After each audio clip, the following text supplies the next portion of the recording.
Salutations chrétiennes à toute la famille adventiste du mouvement de réforme et à nos amis de par le monde. Plus que jamais, nous sommes convaincus que nous vivons au temps de la fin, dans un temps de pandémie, et il y a de plus en plus de problèmes de par le monde. Et cela nous avertit que Jésus revient bientôt.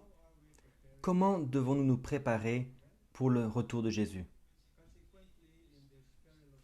Et dans ces temps difficiles, nous avons besoin d'avoir des relations familiales très fortes afin que nos familles puissent briller dans l'Église, dans la communauté là où nous vivons et dans le monde. Satan travaille tellement dur pour détruire le cœur de l'Église, qui est la famille. Il vise spécialement à attaquer le peuple de Dieu qui craint le Seigneur pour détruire les relations familiales euh, internes. Premièrement, il essaie de couper le lien qui attache le mari à la femme. Il amène des problèmes maritaux, des problèmes financiers, des problèmes de santé qui vont provoquer des animosités et finalement vont causer des séparations et des divorces. Et plus que cela, Satan aussi insinue auprès de nos enfants et pousse les enfants à être désobéissants à leurs parents. Et quelle tristesse de voir lorsque l'unité familiale est totalement détruite par Satan. Vous savez, mes chers amis, notre seule sécurité, c'est d'amener nos familles au pied de notre Seigneur Jésus-Christ, qui est notre Sauveur et Seigneur. En réalité, souvent on dit moi, elle, lui. Cela doit être transformé pour avoir une relation parfaite dans le foyer. Et on doit dire lui, Jésus-Christ, doit être en premier. Elle, qui doit être mon épouse ou mon époux. Puis ensuite moi, qui doit être le dernier. C'est la seule formule qui fonctionne pour avoir la paix et la tranquillité dans le foyer.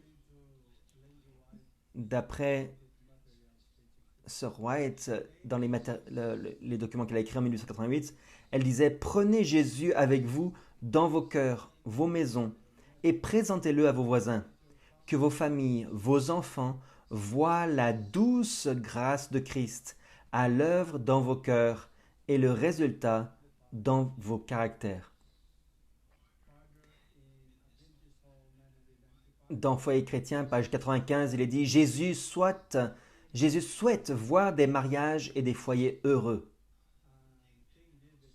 Le roi David aussi disait dans Psaume 127, si l'Éternel ne bâtit la maison, ceux qui la bâtissent y travaillent en vain. Si l'Éternel ne garde la ville, celui qui la garde fait le guet en vain. On voit ici que Jésus-Christ doit être le premier. Il doit être le centre de toute famille. Dans Foyer chrétien, page 37, il est dit « La tâche primordiale des chrétiens est de rechercher l'unité dans la famille. L'œuvre à accomplir peut alors s'étendre à tout le voisinage. Ceux qui bénéficient de la lumière ont le devoir de la faire briller en rayons resplendissants. Leurs paroles, embaumées par l'amour du Christ, doivent avoir la saveur de la vie qui donne la vie. » Un des meilleurs exemples d'unité dans la famille, c'est la famille de Noé. Au milieu de l'abomination, c'était seule la famille de Noé qui était fidèle et juste. Dans Genèse 6, versets 5 et 6, il est décrit ici la méchanceté, la malice des gens qui étaient à cette époque-là. Il dit « Et l'Éternel, voyant que la malice des hommes était très grande sur la terre, et que toute l'imagination des pensées de leur cœur n'était que mal en tout temps, il se repentit d'avoir fait l'homme sur la terre, et en eut du déplaisir dans son cœur. Et l'Éternel dit, j'exterminerai de dessus la terre les hommes que j'ai créés, depuis les hommes jusqu'au bétail, jusqu'aux reptiles et même jusqu'aux oiseaux des cieux, car je me repens de les avoir faits. Et verset 8, mais Noé trouva grâce devant l'Éternel.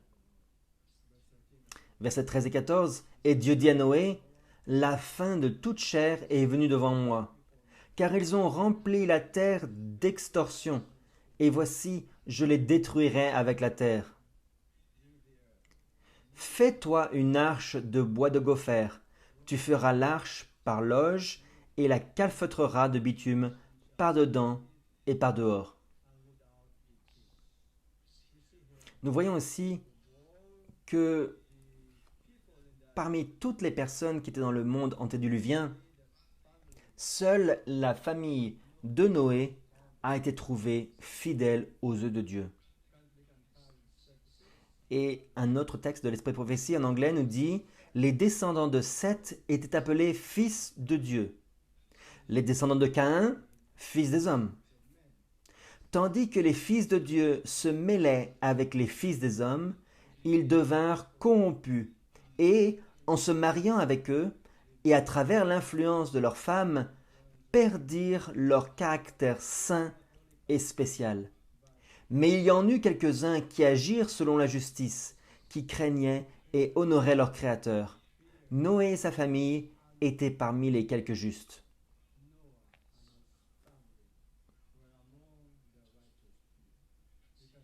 On voit ici que malgré l'iniquité du peuple qui vivait dans le monde antédiluvien, Noé et sa famille étaient les quelques justes qu'il y avait.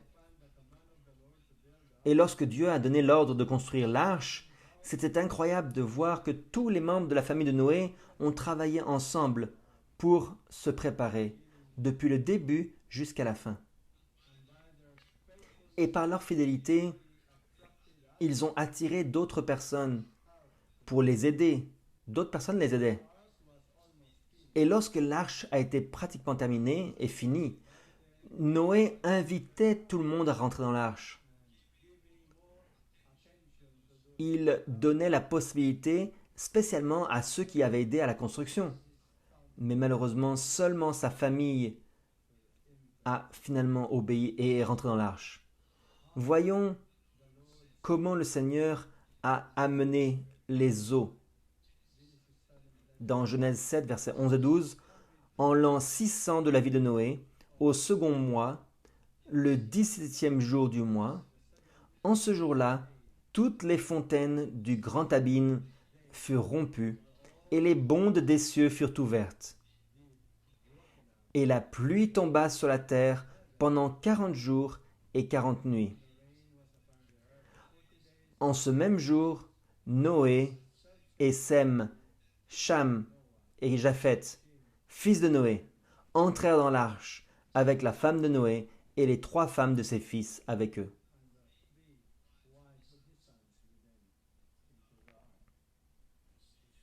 Vous voyez ici qu'ils étaient tous unis fidèlement. La famille entière a été sauvée d'une ruine éternelle que le déluge aurait amené. Et durant les plaies d'Égypte, aucune des familles des Israélites n'a été affectée. Lorsqu'ils ont passé la dernière nuit en Égypte, lorsque le premier-né des Égyptiens était tué, les Israélites, les familles israélites étaient un havre de paix parmi les Égyptiens. Regardez ce qui est dit dans Exode 12, verset 21 et les versets suivants. Comment est-ce qu'il est expliqué cette situation?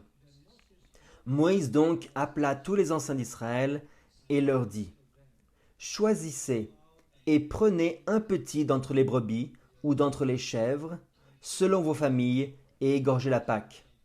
Puis vous prendrez un bouquet d'hysope et le tremperez dans le sang qui sera dans un bassin, et vous arroserez du sang qui sera dans le bassin, le linteau et les 2 poteaux.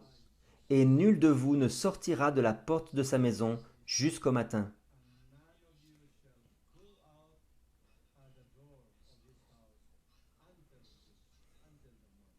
Verset 23, car l'Éternel passera pour frapper l'Égypte, et il verra le sang sur le linteau et sur les deux poteaux, et l'Éternel passera par-dessus la porte et ne permettra point que le destructeur entre dans vos maisons pour frapper.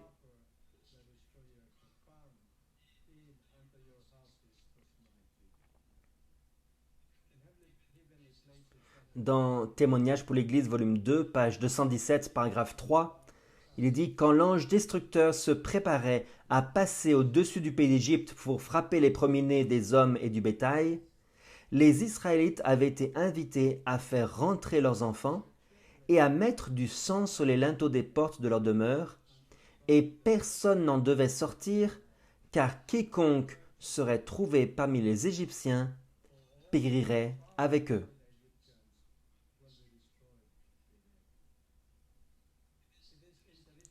C'est intéressant de noter comment les Israélites, les parents et les enfants coopéraient en obéissant à la parole de Dieu. Aucun des Israélites ne sont sortis durant cette quarantaine temporaire qui avait été déclarée par le Seigneur durant cette nuit. L'Esprit prophétique continue, il nous dit « Il y eut de nombreux Égyptiens qui furent poussés à reconnaître, par les manifestations des signes et des miracles ayant eu lieu en Égypte, l'existence du vrai Dieu. Ils supplièrent qu'il leur soit permis, ainsi qu'à leurs familles, de venir dans les maisons des Israélites lors de cette nuit terrifiante. » Cela veut dire que les familles qui avaient obéi fidèlement à l'ordre de Dieu ont jeté un rayon de lumière non seulement sur leurs familles, mais aussi sur les familles d'Égyptiens qui sont venus et qui ont vu. Les Égyptiens ont demandé, ont supplié s'ils pouvaient venir dans leur maison pour être sauvés durant cette nuit. C'était incroyable, parce que le lendemain matin, alors qu'ils se préparaient pour sortir de l'Égypte, beaucoup parmi les Égyptiens ont été convaincus que les Israélites étaient vraiment le peuple de Dieu choisi. Et ils ont décidé de se joindre à eux dans leur exode hors de l'Égypte pour aller au pays promis. C'est un exemple merveilleux de comment une famille fidèle peut amener de l'espoir auprès d'une communauté souffrante et comment il peut aider et être protégé de Dieu au milieu de toutes sortes de ténèbres et de maladies. Un autre exemple très intéressant, très inspirant, c'était la famille de Josué. À l'époque de Josué, beaucoup d'Israélites adoraient secrètement des idoles. Josué le savait. Il savait qu'un chrétien, un service chrétien à moitié ne va pas être acceptable auprès du Seigneur. Et il a fait un appel très touchant, plein de persuasion auprès des parents d'Israël afin qu'ils puissent prendre de bonnes décisions. Lisons dans Josué 24 à partir du verset 14. Il est dit « Maintenant donc, craignez l'Éternel et servez-le en intégrité et en vérité. Et ôtez les dieux que vos pères ont servis au-delà du fleuve et en Égypte, et servez l'Éternel. » Verset 15. « Que s'il vous déplaît de servir l'Éternel, choisissez-vous aujourd'hui qui vous voulez servir. Ou les dieux que vos pères qui étaient au-delà du fleuve ont servi, ou les dieux des Amoréens au pays desquels vous habitez. Mais pour moi et ma maison, nous servirons l'Éternel. »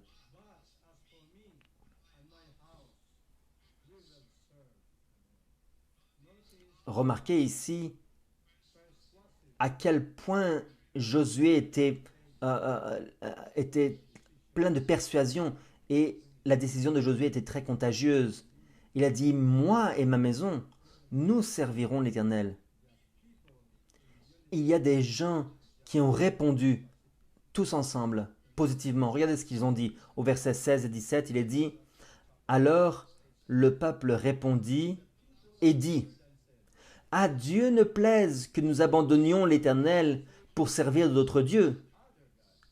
Car l'Éternel notre Dieu est celui qui nous a fait monter, nous et nos pères, hors du pays d'Égypte, de la maison de servitude, et qui a fait devant nos yeux ces grands signes, et qui nous a gardés dans tout le chemin par lequel nous avons marché, et entre tous les peuples parmi lesquels nous avons passé. »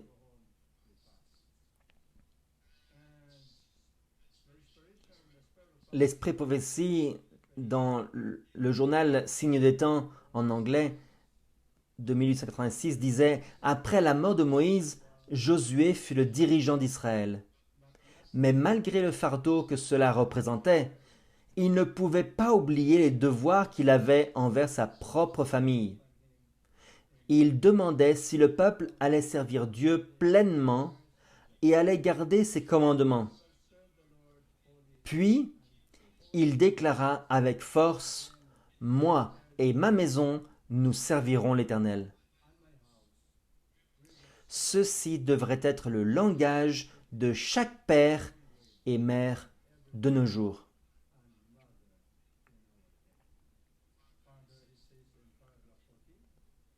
Puis, toujours dans le signe des temps, nous avons maintenant le privilège de décider si nous voulons être comptés parmi les serviteurs de Dieu ou de Satan.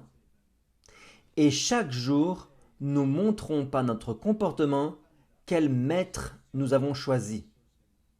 Si nous sommes sages, nous déciderons, comme l'a fait Josué, « Moi et ma maison, nous servirons l'Éternel. »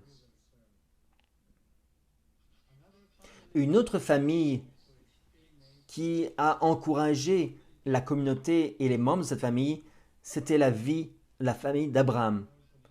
Le Seigneur a loué Abraham pour la manière dont il avait éduqué sa famille.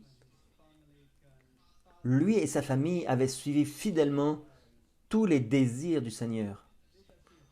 Regardez comment le Seigneur décrit la méthode d'Abraham pour pouvoir enseigner sa famille. Dans Genèse chapitre 18, verset 8,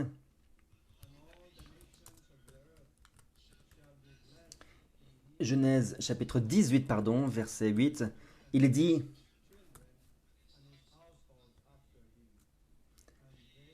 Je m'excuse, Genèse 8, verset 18. Apparemment, il y a une erreur ici avec le verset.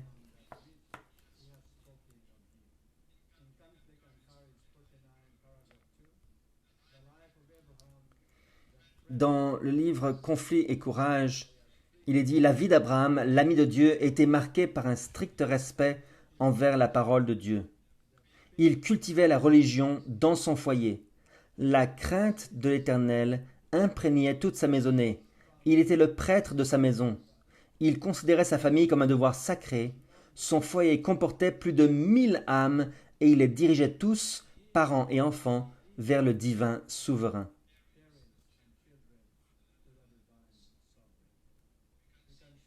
Nous pouvons voir ici que Abraham, malgré le fait qu'il y ait plusieurs personnes dans son foyer, sous ses ordres, il pouvait quand même tous les amener au service du Seigneur. Imaginez plus de 1000 personnes dans son foyer. Ce n'est pas facile de contrôler 1000 personnes. Mais Abraham est resté fidèle. Et le Seigneur a dit que Abraham allait diriger sa maison, d'après le Seigneur. Dans un autre livre de l'Esprit de prophétie, il est dit, d'un côté, il ne permettait pas l'oppression parentale, mais il n'acceptait pas non plus la désobéissance de la part des enfants. Par l'influence combinée de l'amour et de la justice, il dirigeait sa maison dans la crainte de Dieu et l'Éternel apportait un témoignage favorable de sa fidélité. Abraham donnait non seulement une instruction juste, mais il soutenait des lois justes. Vous voyez ici, mes amis, le modèle d'Abraham, le modèle qu'il utilisait pour sa famille, était est vraiment digne d'imitation. Le verset tout à l'heure était dans Genèse 18, versets 18 et 19. Euh, donc, Abraham était un père équilibré. Il n'était pas trop tolérant, mais il n'était pas non plus plein d'injustice et d'abus. Il combinait l'amour et la justice. Et c'est comme ça que nous pouvons contrôler notre famille et les diriger dans la crainte de l'Éternel. Tout le monde dans la famille va se soumettre à Abraham. Pourquoi? Parce qu'il les aimait tellement et il les contrôlait et lorsqu'il il les reprenait lorsqu'ils faisaient des erreurs. En réalité, il ne les opprimait pas d'un côté, mais de l'autre côté, il ne supportait pas la désobéissance filiale. Donc c'est la combinaison de l'amour et de la justice. C'était le modèle d'un bon père. Il est dit, Abraham est appelé le père des fidèles. Parmi les choses qui le rendaient un remarquable exemple de piété, était la stricte obéissance envers les ordres de Dieu dans son foyer. Il cultivait une religion dans son foyer. Celui qui voit l'éducation qui est donnée dans chaque maison et qui mesure l'influence de cette éducation disait, je le connais et je sais qu'il commandera à ses enfants et à sa maison après lui de garder la voie de l'Éternel pour faire ce qui est juste et droit, afin que l'Éternel fasse venir sur Abraham tout ce qu'il lui a dit. Donc, chaque fois qu'Abraham allait quelque part, il construisait toujours un autel pour offrir des sacrifices au Seigneur. Chaque matin, ainsi que chaque soir. Dès qu'il partait de cet endroit-là, les gens qui vivaient ici, dans cet endroit-là, étaient toujours capables d'expliquer, de savoir, et ils connaissaient la crainte de Dieu qu'Abraham avait. Ainsi,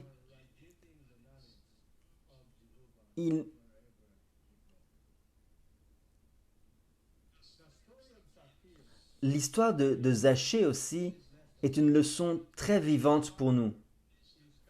Lorsqu'un père est converti, il va aussi avoir une influence énorme sur sa famille, auprès de sa famille.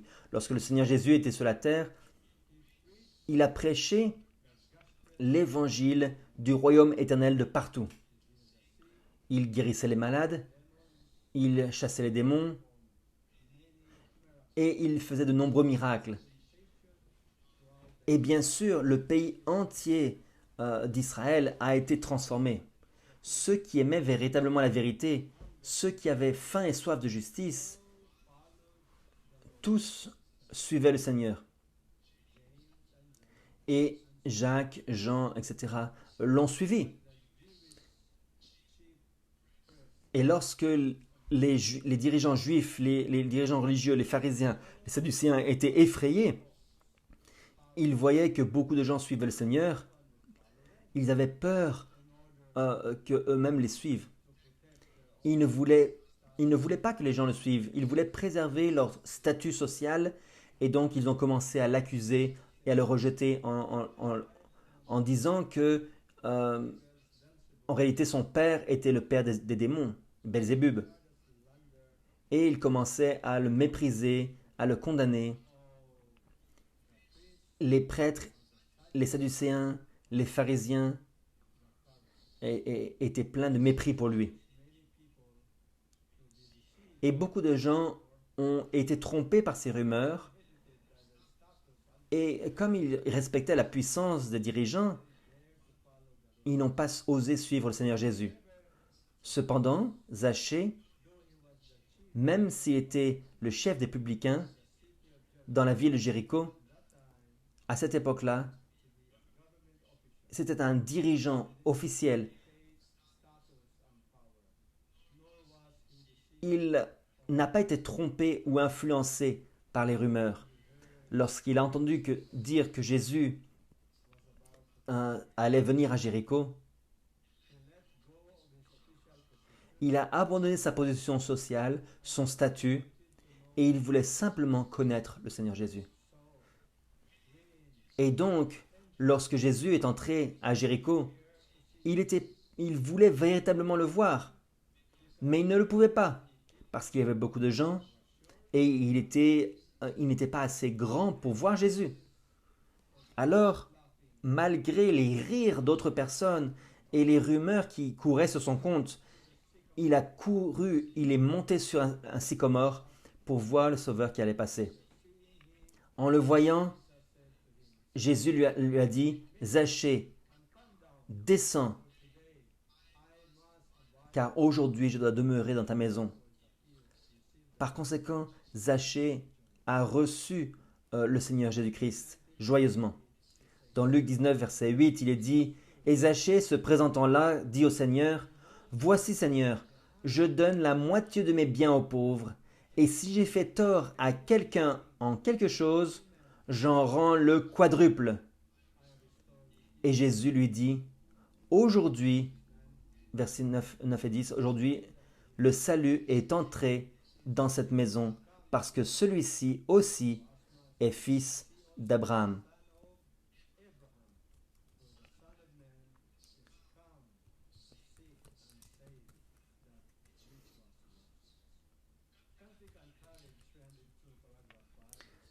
Dans aussi un livre de l'Esprit de prophétie, il est dit, à Zachée, le Sauveur dit, aujourd'hui, le salut est entré dans cette maison.